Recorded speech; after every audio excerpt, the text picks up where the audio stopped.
M D M എയെക്കുറിച്ച് കൂടുതൽ വിശദമായിട്ട് നമുക്ക് നോക്കാം. എം ഡി എം എ എന്ന് പറഞ്ഞാൽ എന്താണ്?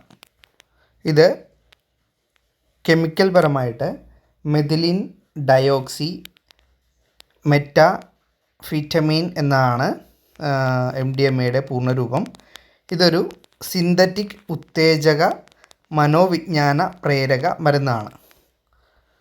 കൃത്രിമമായി നിർമ്മിച്ച ഒരു സ്റ്റിമുലൻ്റാണ് എം ഡി എം എ എന്ന് പറയുന്നത്.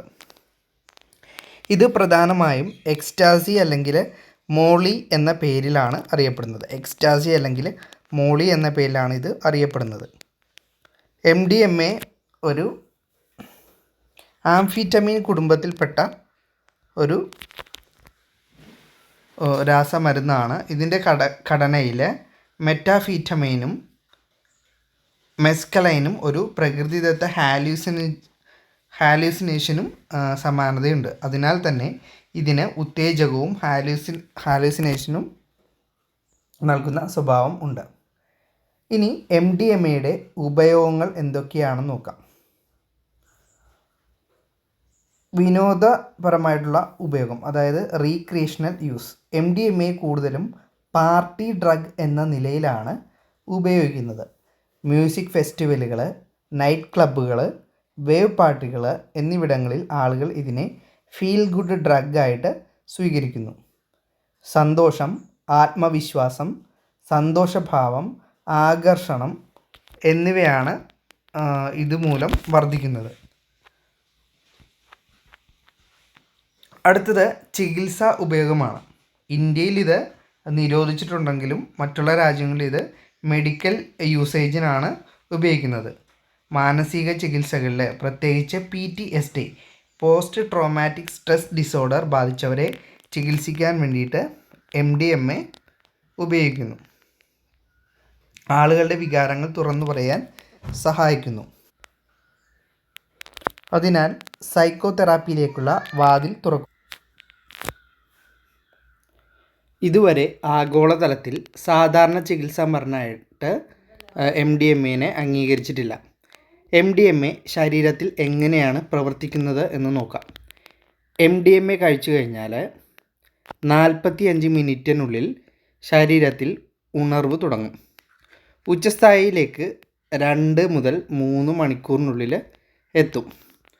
മസ്തിഷ്കത്തിൽ ഉണ്ടാക്കുന്ന മാറ്റങ്ങൾ എന്തൊക്കെയാണെന്ന് നോക്കാം. സെറോട്ടോണിൻ സന്തോഷം, കരുണ, അടുപ്പം എന്നിവ വർദ്ധിക്കുന്നു. ഡോപ്പമിൻ ഉന്മേഷം, ഉണർവ്, ആഗ്രഹം എന്നിവ വർദ്ധിക്കുന്നു. നോറഡ്രിനാലിൻ രക്തസമ്മർദ്ദം, ഹൃദയ ഇടിപ്പ് എന്നിവ ഉയർത്തുന്നു. MDMAയുടെ ദൂഷ്യഫലങ്ങൾ എന്തൊക്കെയാണെന്ന് നോക്കാം.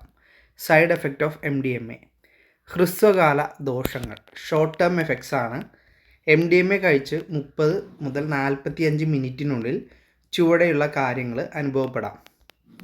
അമിതമായിട്ടുള്ള സുഖാനുഭവം അഥവാ യൂറോഫിയ എന്ന് പറയും.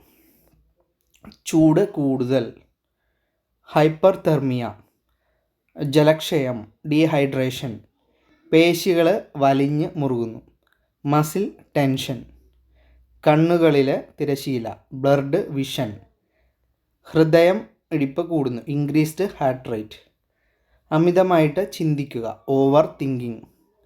ദീർഘകാല ദോഷങ്ങൾ എന്തൊക്കെയാണെന്ന് നോക്കാം. Long term effect. സെറോട്ടോണിൻ കോശനാശത്തിന് കാരണമാകുന്നു. Serotonin leads to depletion of cells. മനോദൗർബല്യവും വിഷാദവും വരുന്നു. ഡിപ്രഷൻ ആൻഡ് ആങ്സൈറ്റി വരുന്നു. അടുത്തത് മെമ്മറി നഷ്ടമാണ്. ഹൃദയ സംബന്ധമായിട്ടുള്ള രോഗങ്ങൾ, ഹേർട്ട് പ്രോബ്ലംസ്, വ്യാപകമായിട്ടുള്ള മാനസിക അവസ്ഥയിലുള്ള മാറ്റങ്ങൾ. MDMA and overdose. അമിത ഉപയോഗം മൂലം ഉണ്ടാകുന്ന ഭവിഷ്യത്തുകളെ പറ്റിയിട്ട് നോക്കാം. ഓവർഡോസ് ചെയ്യുമ്പോൾ സംഭവിക്കാവുന്ന അപകടങ്ങൾ. ശരീര താപനില 42 ഡിഗ്രി സെൽഷ്യസ് വരെ ഉയരാം. സിവിയർ ഹൈപ്പർ തെർമിയ എന്ന് പറയുന്ന ഒരു കണ്ടീഷനിലേക്ക് പോകുന്നു. അതുമൂലം ഹേർട്ട് ഫെയിലിയർ വരുന്നു. ഹൃദയസ്തംഭനമാണ് റിസൾട്ട്. കിഡ്നിയും കരളും തകരാറാകാനുള്ള സാധ്യതയുണ്ട്. Organ failure. Serotonin syndrome. അത്യധികം സെറോട്ടോണിൻ ശരീരത്തിൽ പ്രവേശിച്ചു കഴിഞ്ഞാൽ അടിയന്തര മരണം സംഭവിക്കാം. MDMAയുടെ നിയമതലത്തിലുള്ള സ്ഥിതി നോക്കാം. Legal status of MDMA.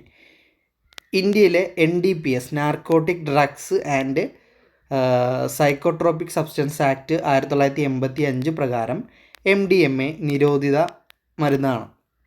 ഇത് ഷെഡ്യൂൾ 1 ലിസ്റ്റിലാണുള്ളത്. അതായത് മാരകവും ചികിത്സ ആവശ്യമില്ലാത്തതുമായിട്ടുള്ള മരുന്നാണ് MDMA. ഇതിൻ്റെ വിൽപ്പന, സംഭരണം, ഉപയോഗം എന്നിവ എന്തു ചെയ്തു കഴിഞ്ഞാലും കഠിനമായിട്ടുള്ള ശിക്ഷയാണ് ലഭിക്കുക. ലോകത്ത് USA ഷെഡ്യൂൾ 1 ഉൾപ്പെടുത്തിയിരിക്കുന്നത്. മറ്റ് മാരക മരുന്നുകളുമായിട്ട് തുല്യമായിട്ടുള്ള നിരോധനം. UK ക്ലാസ് A ആണ്, ഉപയോഗിക്കാനാവില്ല. യൂറോപ്യൻ യൂണിയനിൽ പല രാജ്യങ്ങളിലും നിയന്ത്രണം ശക്തമാണ്. MDMA and mixing with other drug, മറ്റു മരുന്നുകളുമായിട്ട് ചേർത്ത് ഉപയോഗിക്കുന്നു. MDMAയോട് മറ്റു മരുന്നുകൾ ചേർത്ത് കഴിക്കുമ്പോൾ അതിൻ്റെ അപകടം സാധ്യത വർദ്ധിക്കുന്നു. MDMAയും ആൽക്കഹോളുമായിട്ട് ചേർത്ത് കഴിക്കുമ്പോൾ ഹൃദയാഘാതം ഉണ്ടാകുന്നു. MDMAയും കൊക്കൈനും കൂടി ഉപയോഗിക്കുമ്പോൾ അമിത രക്തസമ്മർദ്ദവും മൂലം മരണസാധ്യതയുണ്ട്. MDMAയും LSDയും ഉപയോഗിക്കുമ്പോൾ അത്യധികം ഹാലൂസിനേഷൻ മൂലം മരണം സംഭവിക്കും. MDMAയും ആൻറ്റി ഡിപ്രസൻസുമായിട്ട് ചേർന്ന് സെറോട്ടോണിൻ ഉൽപ്പാദിപ്പിക്കപ്പെടുന്നു. അതുമൂലം മരണസാധ്യത കൂടുന്നുണ്ട്. MDMA ഉപയോഗിക്കുന്നവരെ തിരിച്ചറിയാൻ കഴിയുമോ? ഒരു വ്യക്തി MDMA ഉപയോഗിച്ചിട്ടുണ്ടോ എന്ന് ചില ലക്ഷണങ്ങൾ നോക്കി മനസ്സിലാക്കാം. ഓവർ ഫ്രണ്ട്ലിനെസ് ഒരു സിംറ്റമാണ്. എല്ലാവരോടും കൂടുതൽ അടുപ്പം കാണിക്കും. കണ്ണുകൾ തിളങ്ങും. Dilated pupils. ഉന്മാദം, ഉന്മേഷം, ഹൈപ്പർ ആക്ടിവിറ്റി, എക്സാജറേറ്റഡ് റിയാക്ഷൻസ്. അതുപോലെ തന്നെ ഡീഹൈഡ്രേഷൻ സംഭവിച്ചുകൊണ്ടിരിക്കും. അമിതമായിട്ട് വെള്ളം കുടിക്കും. കണ്ണുകളിൽ തിളക്കം അനുഭവപ്പെടുന്നു. MDMA മരുന്ന് അകറ്റുന്നതിനുള്ള മാർഗങ്ങൾ എന്തൊക്കെയാണ്? Rehabilitation and treatment. MDMA ഉപയോഗിക്കുന്നവർക്ക് പരിചരണം ലഭ്യമാക്കാനുള്ള മാർഗങ്ങൾ: വിഷാംശം നീക്കം ചെയ്യൽ, CBT അതായത് മനഃശാസ്ത്ര ചികിത്സ കൊടുത്ത് രോഗം ഭേദമാക്കാം. അതുപോലെ മെഡിക്കേഷൻസ് ഒരു നല്ല ഒരു മാർഗമാണ്. MDMA ഒരു ഫീൽ ഗുഡ് മരുന്നാണ്, പക്ഷേ അതിൻ്റെ ദീർഘകാല ദുഷ്പ്രഭാവം ഭയപ്പെടുത്തുന്നതാണ്. അമിത ഉപയോഗം ഹൃദയം, കരൾ, കിഡ്നി പ്രശ്നങ്ങൾക്കും മാനസിക രോഗങ്ങൾക്കും കാരണമാകാം. ഇന്ത്യയിലും ലോകമെമ്പാടും MDMA നിരോധിതമാണ്. പ്രതിരോധ മാർഗങ്ങൾ, ചികിത്സകൾ എന്നിവ ലഭ്യമാണ്. MDMA ഉപയോഗം അപകടകരമാണെന്നതിനാൽ സംശയമില്ല. ഇത് ഉപയോഗിക്കുന്നത് ആരോഗ്യത്തിനും നിയമത്തിനും ഹാനികരമാണ്. അപ്പോൾ ഇങ്ങനെയുള്ള MDMA പോലുള്ള മാരകമായിട്ടുള്ള ഡ്രഗ്സുകളൊക്കെ ഉപയോഗിക്കാതെ നമ്മുടെ തലമുറയെ രക്ഷിക്കേണ്ടത് നമ്മുടെയും കൂടെ ഉത്തരവാദിത്തമാണ്. അപ്പോൾ ഈ ക്ലാസ് എല്ലാവർക്കും ഉപയോഗപ്പെട്ടുവെന്ന് വിശ്വസിക്കുന്നു. Thank you.